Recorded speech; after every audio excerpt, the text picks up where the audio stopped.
ಬೇಕಲ್ಲ clear ಆಗ್ಬೋದ CM ಹತ್ರ ಮಾತಾಡ್ಸೇನು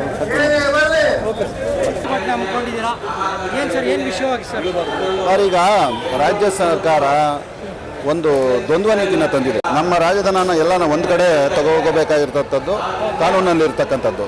ಆದರೆ ಈ 1994ರಿಂದನೂ ಈ ಕಾನೂನು ಜಾರಿಲಿದ್ರು ಇವರು ಎರಡೆರಡು ಕಡೆ ರಾಯಲ್ಟಿ ಕಟ್ಟಿಸ್ಕೊಂತ ಇದ್ದಾರೆ. ಹಾಗಾಗಿ ಶೇಕಡ 100ಕ್ಕೆ 150% ರಾಯಲ್ಟಿ ಕಲೆಕ್ಷನ್ ಆಗಿದೆ. ಆ 100% ಕಲೆಕ್ಷನ್ ಆಗಿರೋದನ್ನ ಇವರು ರಿಪೋರ್ಟ್ ಬಿ ಅಂತ ಹೇಳಿ ಇನ್ನೊಂದು ಪುಸ್ತಕ ಇಟ್ಕೊಂಡಿದ್ದಾರೆ. ಕಾಂಟ್ರಾಕ್ಟರ್ಗಳ ಹತ್ರ ಕಲೆಕ್ಟ್ ಮಾಡಿರೋದು ರಾಯಲ್ಟಿನ ಅದನ್ನ ಎತ್ತಿಟ್ಬಿಟ್ಟು ನಮ್ಮ ಎಲ್ಲ ಪಿಟ್ನ ಮೆಜರ್ಮೆಂಟ್ ಮಾಡಿಬಿಟ್ಟು ನಮಗೆಲ್ಲ ನೋಟಿಸ್ ಕೊಟ್ಟಿದ್ದಾರೆ. ನಮ್ದೇನು ಎಕ್ಸ್ಪೋರ್ಟ್ ಆಗೈತಾ? ಏನೋ ನಾವು ಹೊರದೇಶಕ್ಕೆ ಹೋಗಿದ್ರೆ ಪುನಃ ಅನ್ಬೋದು. ಎಲ್ಲ ರಾಜ್ಯ ಮತ್ತು ರಾಷ್ಟ್ರದ ಪ್ರಗತಿಗೆ ಹೋಗಿರೋದು 100ಕ್ಕೆ 150 ಭಾಗ ರಾಯಲ್ಟಿ ಕಲೆಕ್ಷನ್ ಆಗಿದೆ.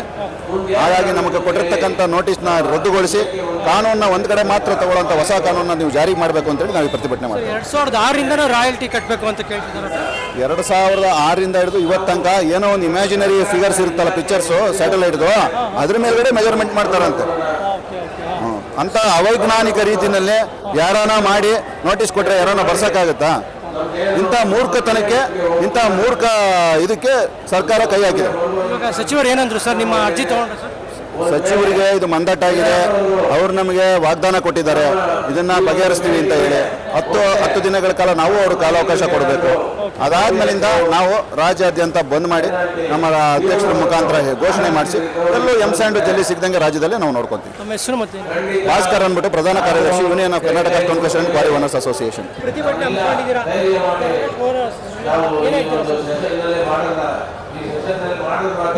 ನಮಗೆ ಈಗಾಗಲೇ ಸೆಕ್ಷನ್ 44A ಅಂತೇಳಿ ಒಂದು ಹೊಸ ರೂಲ್ ತಂದು ರೆಟ್ರೋಸ್ಪೆಕ್ಟಿವ್ ಆಗಿ ದಂಡಗಳನ್ನ ವಿಧಿಸ್ತಿರ್ತಾರೆ. ನೀವು ಕಾನೂನು ಏನಾದರೂ ರಚನೆ ಮಾಡೋದಿದ್ರೆ ಪ್ರಾಸ್ಪೆಕ್ಟಿವ್ ಮಾಡಿ ನಾವು ಸಹ ಅದನ್ನು ಸ್ವಾಗತಿಸ್ತೀವಿ, ಪಾಲನೆ ಮಾಡಿ ಹೋಗ್ತೀವಿ. ಏನೇ ವ್ಯವಹಾರ ಅವ್ಯವಹಾರ ನಡೆದಿದ್ರೆ ನೀವು ಅದರಲ್ಲಿ ಭಾಗಿಗಳು. ಪ್ರತಿ ವರ್ಷ ನೀವು ಆಡಿಟ್ ಮಾಡಿ ಏನು ಹಿಂಬರ ಕೊಟ್ಟಿದ್ದೀರಾ, ಏನು ಬೇಬಾಕಿ ಇಲ್ಲ ಅಂತೇಳಿ ಪ್ರತಿ ವರ್ಷ ಕೊಡ್ತಾ ಬಂದಿದ್ದೀರಾ ಅಧಿಕಾರಿ ವರ್ಗದವರು. ಈಗ 20 ವರ್ಷದಿಂದ ನೀವು ಹೊಸ ಟೆಕ್ನಾಲಜಿ ತಂದು ರೆಟ್ರೋಸ್ಪೆಕ್ಟಿವ್ ಮಾಡಿ ನಿಮ್ಮ ಬ್ಯಾಲೆನ್ಸ್ ಇಷ್ಟಿದೆ ಅಂತ ನೀವು ಕೊಡ್ತಾ ಇದ್ದೀರಾ. ವರ್ಷ ನೀವು ಆಡಿಟ್ ಮಾಡಿ ಹಾಗಾದ್ರೆ ಯಾವ ರೀತಿ ನೀವು ಸರ್ಟಿಫಿಕೇಟ್ ಕೊಟ್ಟ? ಅದಕ್ಕೆ ಅವ್ರ ಮೇಲೆ ಏನು ಕ್ರಮ ತಗೊಂತಾ ಇದೆ ಸರ್ಕಾರ? ಅವ್ರ ಮೇಲೆ ಏನು ಕ್ರಮ ಇಲ್ಲ, ನಮ್ಮವ್ರ ಮೇಲೆ ಮಾತ್ರ ಯಾಕೆ ಕ್ರಮ? KMMC 1994 ರೂಲ್ ಏನು ಹೇಳುತ್ತೆ? ಪಿಟ್ ಮೌತಲ್ಲೇ ಪ್ರತಿಯೊಬ್ಬರು ಪರ್ಮಿಟ್ ತಗೊಂಡೆ ಮೆಟೀರಿಯಲ್ ಡಿಸ್ಪ್ಯಾಚ್ ಮಾಡಬೇಕು. ಹೊರಗಡೆ ಏನಾದರೂ ಮೆಟೀರಿಯಲ್ ಡಿಸ್ಪ್ಯಾಚ್ ಆಗಿದ್ರೆ 5 times ದಂಡ ಅಂತಿದೆ. ಗುತ್ತಿಗೆದಾರರ ಬಿಲ್ಲಲ್ಲಿ ಮತ್ತು KMMC ರೂಲಲ್ಲಿ ಗುತ್ತಿಗೆದಾರರಿಂದ ಹಣ ನೀವು ನಿಮ್ಮ ಖಾತೆಗೆ ಪಡೀಲಿಕ್ಕೆ ಅವಕಾಶ ಇದೆಯಾ? ಇಲ್ಲ.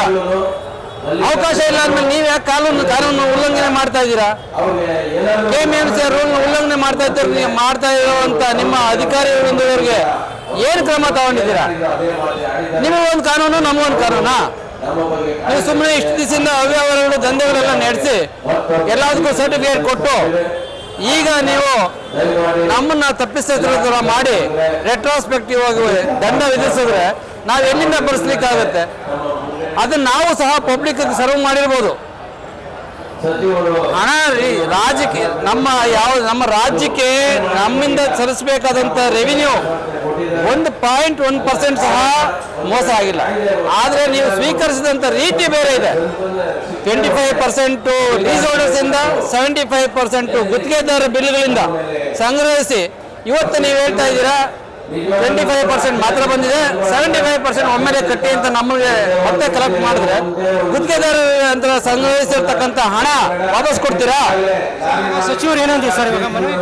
ಸಚಿವರು ಹೇಳಿದ್ರು ಈಗ ಇದು ಒಮ್ಮೆಲೆ ನಾನು ಸಾಕಷ್ಟು ಬಾರಿ OTS ಮಾಡುವಾಗ ಕ್ಯಾಬಿನೆಟ್ ಸಬ್ ಕಮಿಟಿ ಆಗಿತ್ತು. ಆವಾಗ ನೀವೆಲ್ಲ ಬಂದು ನಮಗೆ ಸರಿಯಾದ ನಮ್ಮ ಗಮನಕ್ಕೆ ತಂದು ವಿಚಾರ ಮಾಡಿದಿದ್ರೆ ಇದು ಕ್ಯಾಬಿನೆಟಲ್ಲಿ ತೀರ್ಮಾನ ಆಗಿ ಈ ಮಟ್ಟವರೆಗೂ ಬರ್ತಿರ್ಲಿಲ್ಲ. ಆಗೋಗಿದೆ ಅಂತ ಹೇಳಿದ್ರು. ನಾವಿಲ್ಲ ಸ್ವಾಮಿ ತಂದಿದ್ದೀವಿ, ನಿಮಗೆ ನಮ್ಮ ಈ ಲಿಖಿತ ಮುಖದಲ್ಲಿ ನಮ್ಮ ಏನಿದೆ ಅಹವಾಲೆಲ್ಲ ನಿಮ್ಗೆ ಸಲ್ಲಿಸಿದ್ದೀವಿ ಅಂತ ಹೇಳಿದ್ದೀವಿ.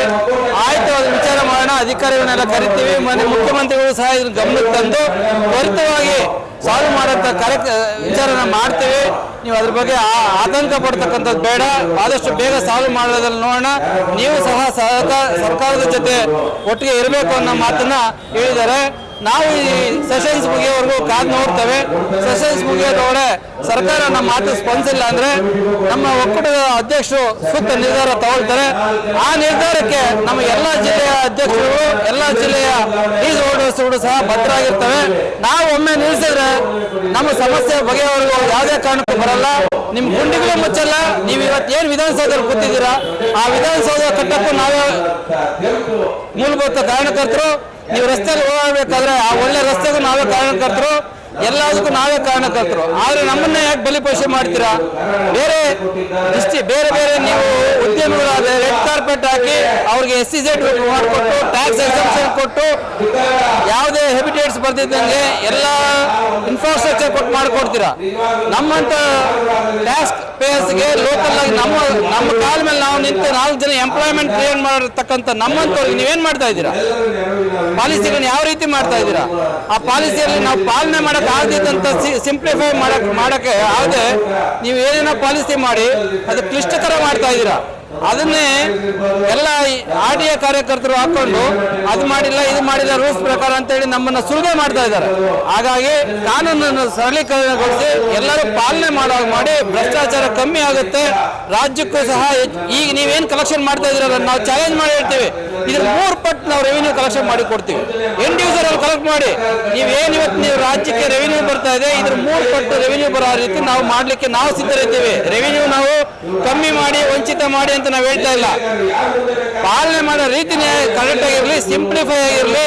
ನಮ್ಮನ್ನು ಸಹ ಅದರಲ್ಲಿ ನೀವು ಪಾಲಿಸಿ ಮಾಡಬೇಕಾದ್ರೆ ನಮ್ಮಲ್ಲೂ ಒಂದು ವಿಚಾರ ಮಾಡಿ ನಮ್ಮನ್ನು ಗಣನೆ ತಗೊಳ್ಳಿ. ನಾವು ಹೇಳಿದಾಗ ಮಾಡಬೇಡಿ, ಆದರೆ ಗ್ರೌಂಡ್ ರಿಯಾಲಿಟಿ ತಿಳ್ಕೊಂಡು ಕಾನೂನು ರಚನೆ ಮಾಡಿ ಅಂತೇಳಿ ಕೇಳ್ಕೊಳ್ತೀವಿ.